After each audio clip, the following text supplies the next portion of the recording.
Assalamualaikum warahmatullahi taala wabarakatuh. Waalaikumsalam warahmatullahi wabarakatuh. Adik-adik, apa khabar? Sihat semua? Alhamdulillah sihat. Ingat tak mata pelajaran kita yang lepas? Ingat. Apa kita ulang kaji mata pelajaran yang lepas? Tafhim. Lagi kita baca surah apa? Surah Al-Alaq. Surah Al-Alaq. Ayat berapa? Ayat 4 dan 5. Jadi untuk minggu ni dah sedia belum? Sedia. Sedia untuk Belajar. belajar Al-Quran. Baik, alhamdulillah para penonton, kita bertemu lagi dalam rancangan apa? Qadam. Seperti yang para penonton saksikan kami bersiar dari studio Yusof, Kompleks Islam Putrajaya, dan seperti biasa bersama-sama dengan adik kita, adik Nazif, adik Nakib, Lisa dan Aqilah akan bersama-sama sehingga ke akhir rancangan, akan membincangkan bersama dengan saya, akan soal jawab, akan apa lagi, muzakarah, betul tak? Betul tak? Betul. Sehingga akhir rancangan. Baik, Ustaz nak tanya, siapa nak volunteer pada minggu ni nak baca doa? Saya. Nazif nak baca, Nakib nak baca? Okey, silakan. Jadi Nakib baca, kita aminkan, boleh? Boleh. Para penonton juga boleh aminkan, ya? Jadi kita bersama kita aminkan. Silakan Nakib. Bismillahirrahmanirrahim. Amin. Allahumma Amin. nawwir bil kitabi basari. Amin. Wa atlik bihi lisani. Amin. Washrah bihi sadri. Amin. Wasta'mil bihi jasadi. Amin. Bihaulika wa quwwatik. Amin. Fa innahu la hawla wa la quwwata illa bik. Amin. Ya arhamar rahimin. Amin. Walhamdulillahi Rabbil alamin. Alhamdulillah para penonton, begitulah doa kita setiap minggu. Ya, para penonton juga boleh gunakan doa yang sama apabila para penonton nak membaca Al-Quran Al-Karim. Baik para penonton, jangan ke mana-mana. Kita akan kembali lagi selepas ini untuk segmen pertama, iaitu segmen apa adik-adik? Tajwid. Tajwid. Kita bertemu selepas ini.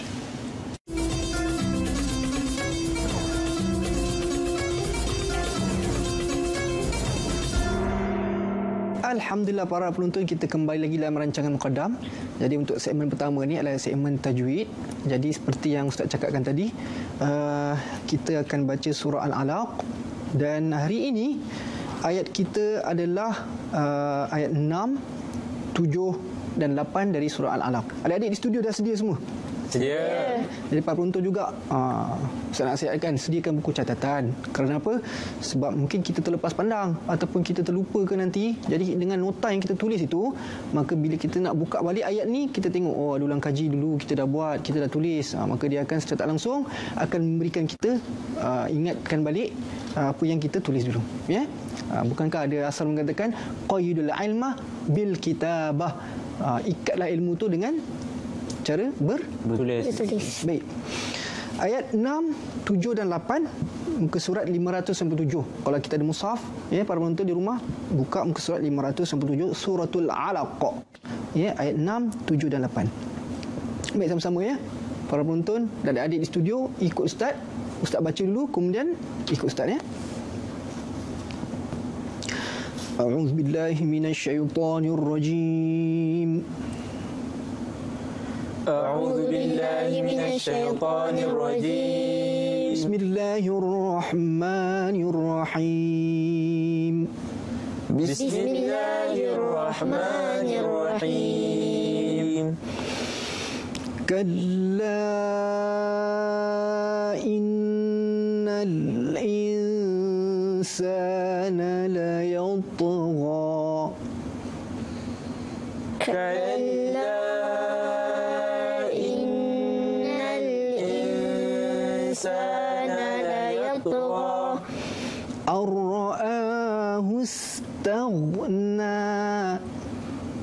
أن رآه استغنى. إن إلى ربك الرجعى.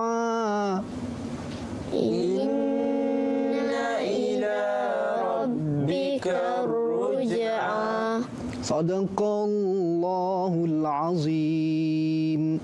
Di antara kalimah-kalimah merah yang ada di skrin kita ini, ya, penonton lihat, iaitu kalla, inna, Al-insana la yatgha ar-ra'ahu istaghna. Kemudian ar-ruj'a. Berapa kalimah ni semua?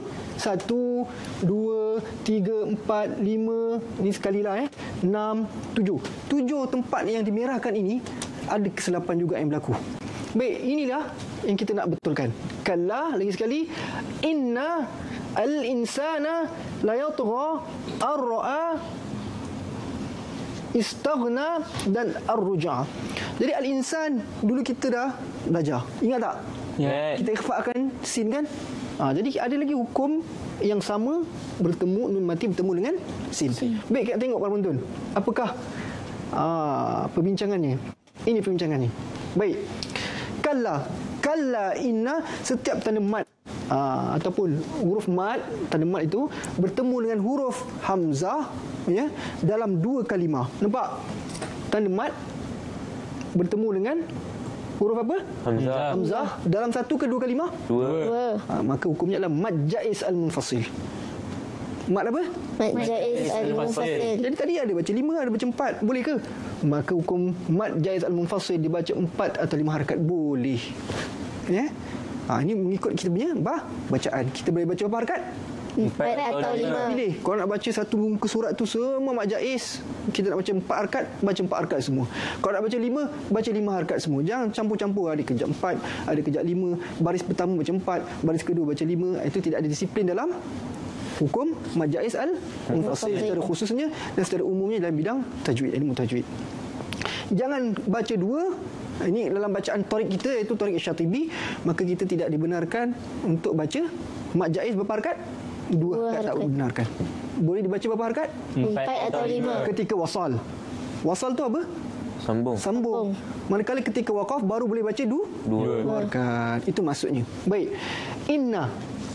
Nun dibaca dengung 2 harakat, iaitu hukumnya adalah wajibul Gunnah. Inna, jangan baca inna ya. Okey, terus al-insana kita dah bincang, ingat tak? Insana. Jadi kita bincang nun mati bertemu sin dibaca dengung dan ikhfa. Tidak boleh dibaca izhar. Wal insana ya. Sembunyikan nun dalam huruf Sin. kita dah bincang dulu kan? Ingat kan? Para penonton pun dah tahu dah sebenarnya. Okey. Yang keempat, ini yang lebih penting. La yatgha.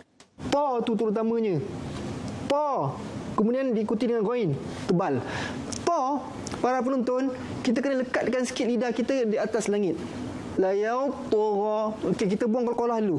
La yatgha. Buangkan dulu qalqalah. La yatgha. Maknanya apa? Hujung lidah semua tepi ni naik bersentuhan dengan langit atas. Itu namanya itbaq. Ta sifatnya itbaq. Jadi kena la yatgha.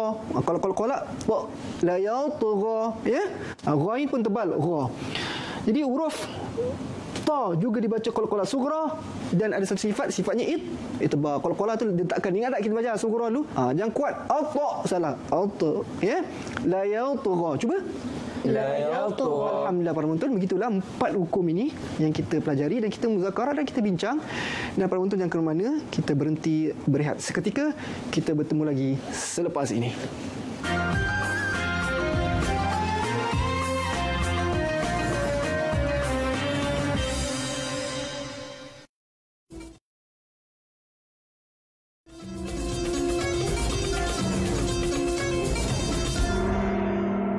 Alhamdulillah para penonton, kita kembali lagi dalam rancangan Muqaddam. Terima kasih kerana masih setia lagi dengan kami. Jadi untuk segmen kedua ni, iaitu segmen Fasahah Al-Quran. Jadi kalau adik-adik ingat, minggu lepas kita belajar fasahah tentang apa? Hukum ra. Tafkhim. Tafkhim. Masih ingat kan? Ingat. Jadi bila berlaku tafkhim tu apa maksudnya? Tebal. Kan? Lawan dia apa? Nipis. Dalam bahasa Arab? Tarqiq. Ya. Jadi ustaz nak tulis dekat papan ni ataupun kat monitor ni kan, at-tafkhim.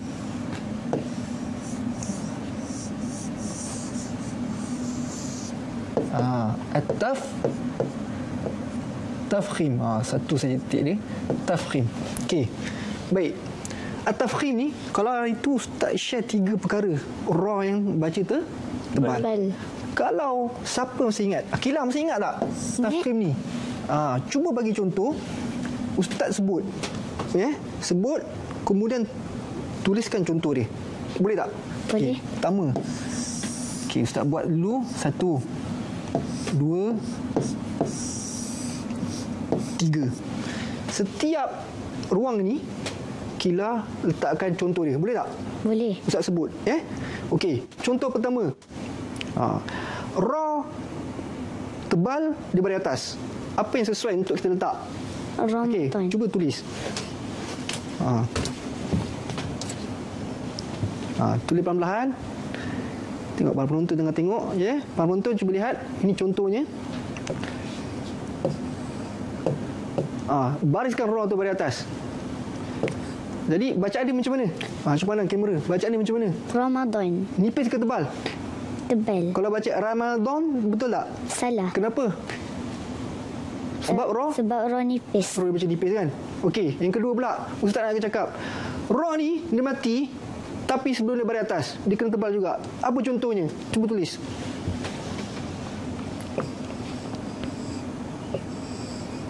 Cuba bariskan. Macam mana bunyinya? Maryam. Bariskan. Ra mati, sebelum dia baris? Baris atas. Mim tu baris apa? Jadi sebutan macam ni. Cuba sebut. Kawan-kawan kita nak dengar dekat sana. Maryam. Maryam. Maryam. Kalau baca Maryam, betul ke silap? Silap. Betul ke silap? Silap. Okay, silap. Okey, yang ketiga. Ra ni, dia di ujung kalimah. Kan? Tapi dia baris bawah. Tapi sebelum dia, ada huruf yang bukan ya. Dan kita nak baca dia ketika wakaf. Jadi ra ni baca tebal. Kalau dia baca wasal, ra ni nipis. Sebab ra ni baris bawah. Tapi ra ni, kita wakafkan dia. Tapi sebelum ra tu, bukan huruf ya. Apa contoh yang sesuai? Cuba tengok.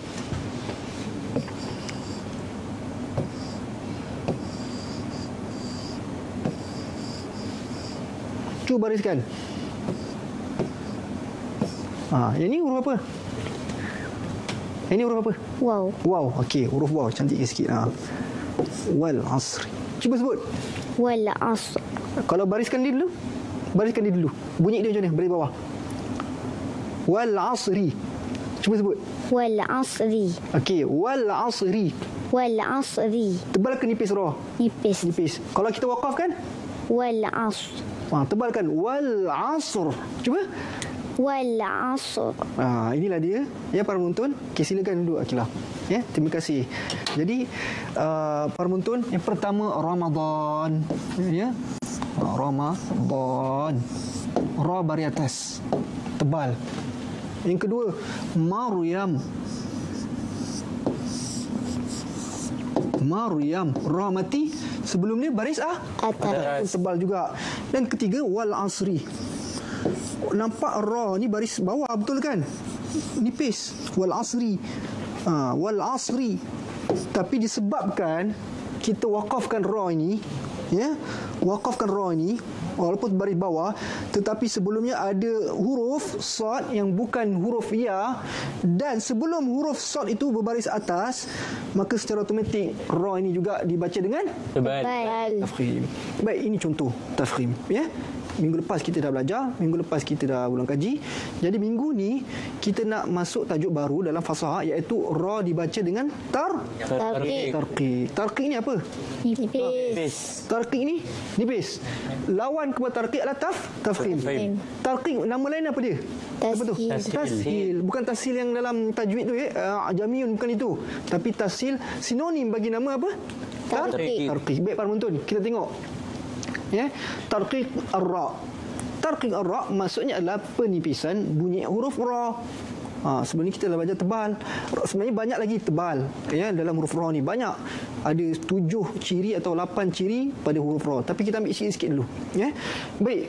Ciri-ciri kenipisan huruf ra adalah dengan menurunkan lidah ketika menuturkannya hingga ke dasar rongga mulut.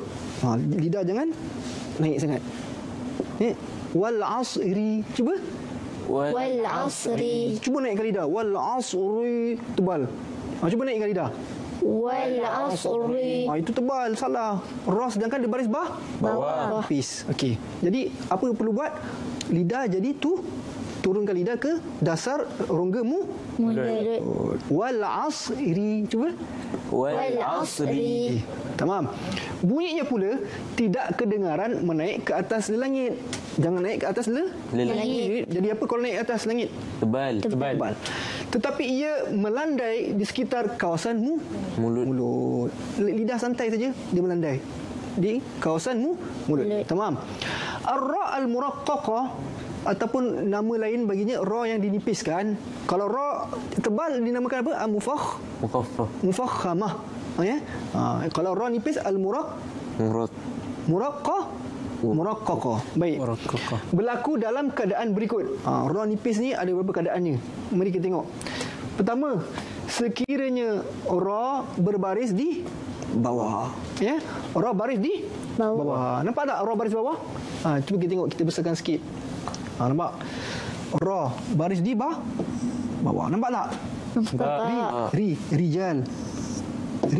Nampak ra baris bawah. Ra tu baris bawah. Maka secara automatik ra ni dibaca dengan Nipis. Kedua, sekiranya ra ataupun ar-rijal, sama je, rijalun ataupun ar-rijal. Kedua, sekiranya ra bertanda sukun dan huruf sebelumnya baris di bawah. Ra tanda sukun. Sukun tu apa? Tanda Mati. Dan sebelum ra tu baris Bawah. maka dia wajib baca Nipis. Contoh, Fir'aun. Senyum. Fir'aun. Cuba. Fir'aun. Kedua, maknanya ra mati sebelumnya baris Bawah. Ketiga, sekiranya ra mati dan huruf sebelumnya bertanda sukun selain huruf isti'la yang 7 tu ya. Dan huruf sebelumnya bukan huruf isti'la berbaris di bawah. Contoh, ra baris bawah kan? Kita matikan ni, wakafkan. Ya, kita wakafkan ra ni dan sebelumnya bukan huruf isti'la. Huruf isti'la ni huruf apa? Huruf yang tebal macam ta, qaf dan sebagainya, ataupun selepasnya juga bukan huruf isti'la. Contoh, hijrun. Cuba. Hijrun. Ataupun ashabul hijr. Cuba sebut ashabul hijr. Ashabul hijr. Jadi kita wakafkan semua ra ni semuanya dibaca dengan nipis. Dan terakhir, sekiranya ra mati aridah ni mendatang ya. Dan huruf sebelumnya ya sakinah, contohnya adalah la dhaira. Ra mati mendatang ni, mati yang asalnya dia wasal, ra tu berbaris, kemudian kita wakafkan dia jadi mati. Jadi ra tu kita matikan dan sebelumnya ada huruf ya. Maka secara automatik ra ini dibaca dengan nipis. Contoh, kalau asal la dhaira, tapi bila kita wakaf dia jadi nipis. La dhair, qadir, khair. Inilah dia ya, para penonton, 4 perkara yang wajib kita baca dengan nipis ketika ra berbaris di bawah ataupun ada ra faktor-faktor yang tertentu menyebabkan ra ni dibaca dengan baris ataupun dibaca dengan tarqiq. Baik, alhamdulillah para penonton, jangan ke mana-mana, kita kembali selepas ini, kita akan sambung untuk segmen yang ketiga insya-Allah.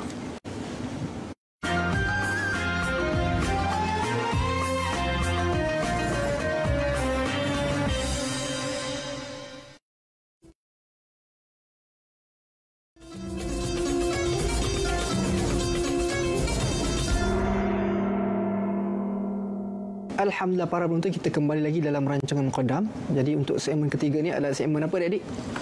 Tadabbur. Quran. Alhamdulillah para penonton. Jadi kita dah baca tadi ayat yang ke-6, ayat ke-7 dan ke-8. Jadi surah Al-Alaq adalah surah yang ke-96 dan diturunkan di Mekah. Ada 19 ayat. Jadi ayat yang kita baca tadi, Bismillahirrahmanirrahim. Kalla innal insana la yatgha ar-ra'ahu istaghna inna ila rabbikar ruj'ah. Jadi sebelum kita tadabbur ayat ni, Ustaz nak dengar dulu Alisa bacakan terjemahan ayat ni, boleh tak? Boleh. Cuba bacakan. Ingatlah, sesungguhnya jenis manusia tidak melampaui batas yang sepatutnya atau yang sewajibnya.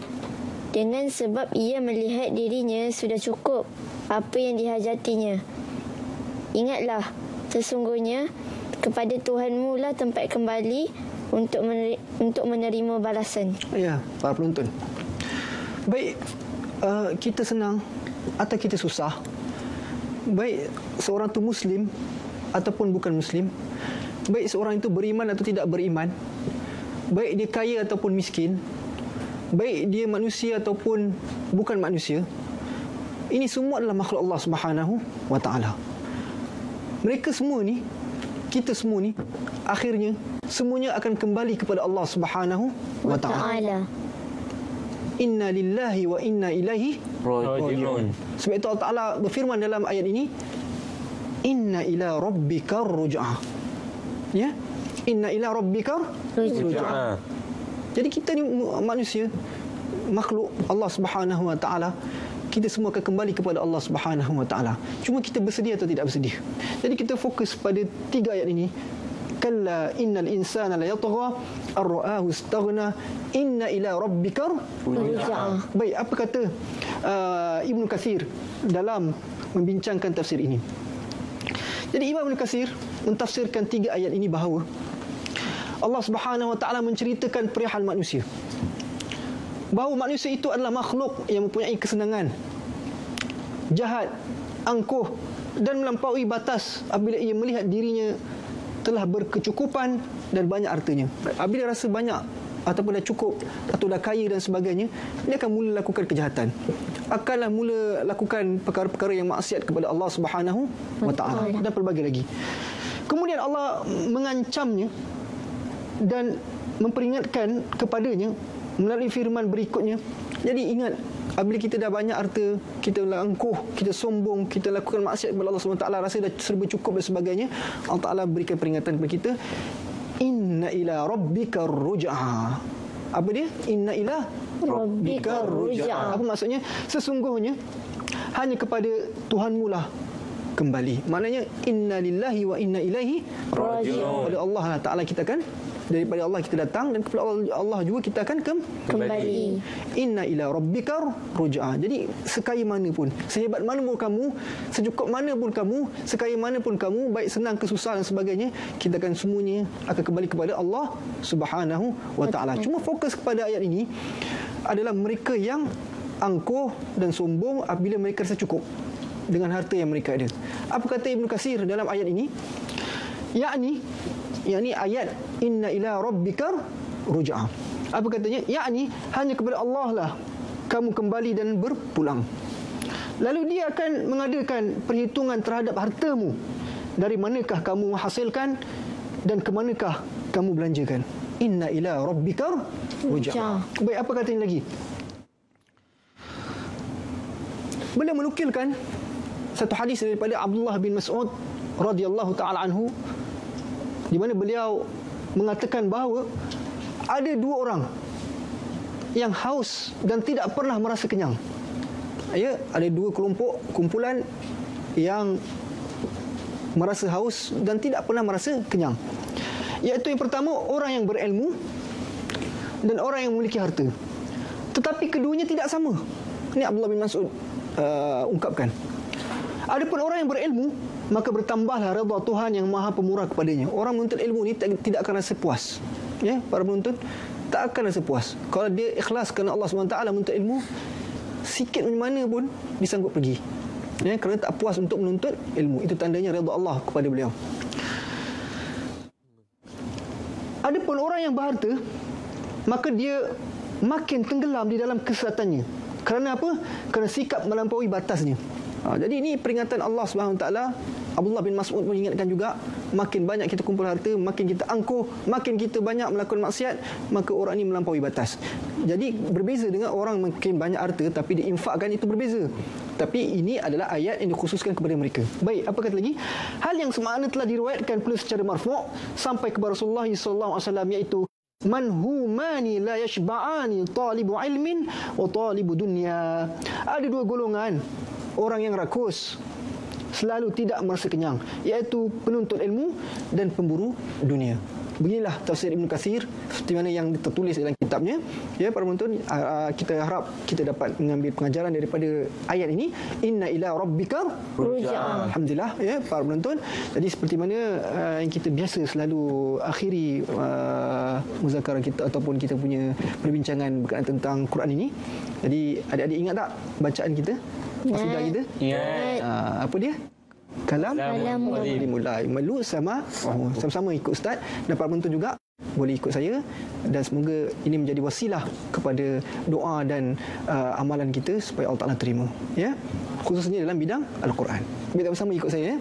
Kalamun qadimun la yumallu sama'uhu tanazza'an qawlin wa fi'lin wa niyati tanazza'an qawlin wa fi'lin wa niyati.